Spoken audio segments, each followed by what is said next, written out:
Hi there, Dr. Carlos Todd here of Conflict Coaching and Consulting, Couples Fight School, and Master in Anger. And I'm here to share with you some skills on how to fight less, love more. So what are we talking about today? Gaslighting, right? Is what we're going to talk about today. What is gaslighting? And I want to share with you some skills in terms of figuring out what this thing is and a little bit about how to manage gaslighting. So if you ever walked away from a conversation just confused, right? You had a conversation with your partner and they're saying things that clearly don't, like, they didn't happen. You said that I said this, or this, you said I did this, or you said you didn't do it, and you saw it with your own eyes, and it didn't happen. And this is a form of manipulation, and it's important to understand that there are many individuals out there who are manipulative. And one of the positions that I take is that manipulation is not something that the average person just sits around and says, I'm going to manipulate my partner. The reason why gaslighting and all the other forms of manipulation exist is because of the fact that it is a way that that person chooses to respond to the world. It is the way how they've responded to the world from the time that they've known themselves. And they're not sitting down trying to be this manipulative person, but they are. And this is part of the reason why they may tell you, like, no, I'm not manipulative, but you are.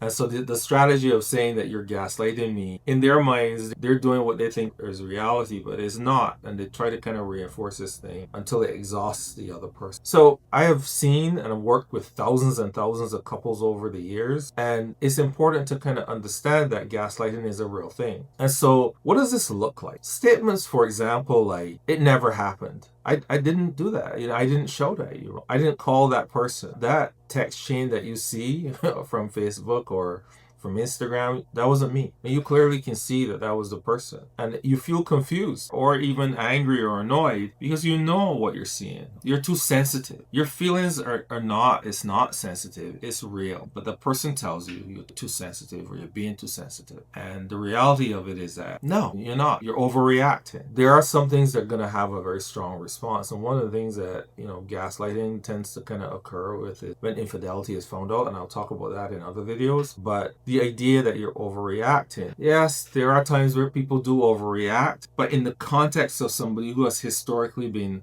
a gaslighter, one has to pay attention to the fact that, no, it is real. The idea that you're overreacting is not a thing. Your responses pretty much matches the event. You're not remembering the right thing. Your memory is wrong. That didn't happen. And in your mind, like, it did happen. Again, in the context of all your experiences, it did happen. I'm not talking about one situation where the person says that happened and it didn't happen. I'm talking about a pattern, a trend. And again, remember what I said about gaslighting. A lot of times these individuals they're not trying to gaslight. They're actually living life the way that they know how to live life. And I've observed that if they even try to tell themselves the truth about what is going on, it's almost like the ego can't handle it.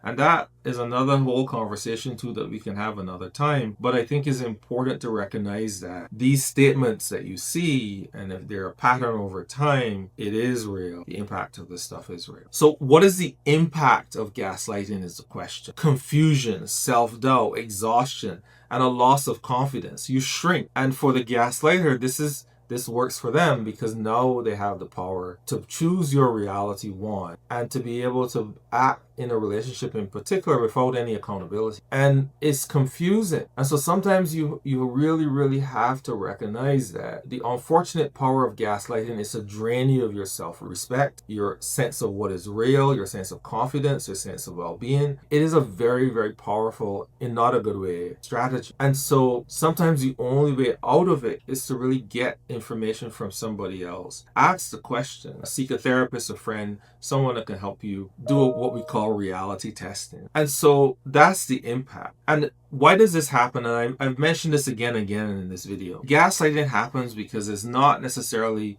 that person is intending to do what they're doing. They're still responsible, but it is part of a defensive system that they've built up for maybe their own traumas, maybe their own experiences as a child and as an adult. But again, they're still responsible. You're responsible for you and your well-being, and they're responsible for themselves and their well-being. And so that's something that you kind of have to keep in mind, that even though it happens for a reason, you do have to, in my opinion, choose to respond in a way that protects you. Because remember, what is the end result here? The end result is that you're drained of your own sense of what is reality or what is real, and you find yourself in a state of self-doubt and losing the ability to live your level of self-actualization. How do you respond in these situations? Ground yourself in your experience is the first thing. It is more important, in my opinion, to have a right to be wrong, to be in a space where you can choose, okay, I may be wrong on this issue, but I need to be able to reflect. I don't want someone else telling me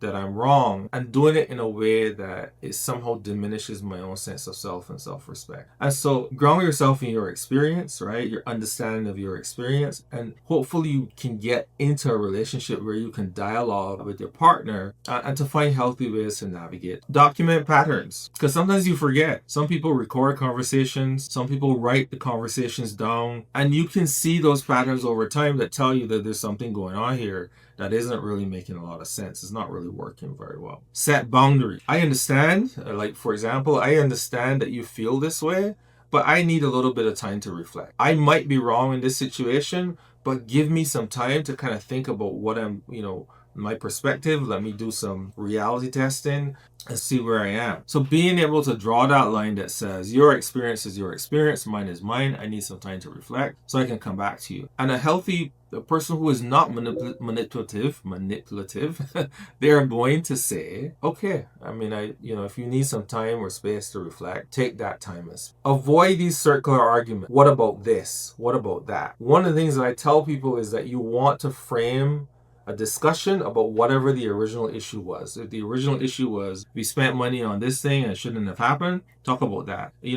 Now talking about how your parents spend money and you're irresponsible and this and that, and you're kind of going in this loop of things that have nothing to do with what you're originally talking about, does not go anywhere.